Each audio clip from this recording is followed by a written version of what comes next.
د زړه له درده ډېره ناقراره وخانجي د زړه له درده ډېره ناقراره وخانجي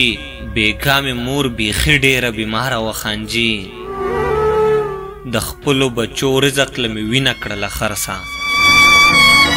د خپلو بچو رزق له مې وینه کړله خرڅه زما سره بس دغه یوه لاره وخانجي زه به په خواږه خوب باندې ټوله شپه وده وم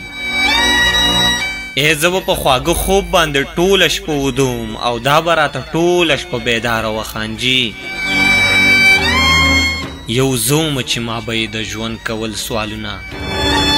یو زه ومه چې ما به یې د ژوند کول سوالونه یو دا وه چې بس خون ته مې تیاره وخانجي یو ورځ نه وه چې ذهن ترېنه خالي لاسونه راغلم یو ورځ نه وه چې ذهن ترېنه خالي لاسونه راغلم زما خو له عضله برخه خواره وخانجي د زړه له درده ډېره ناقراره وخانجي بېګاه مې مور بیخي ډېره بیماره وخانجي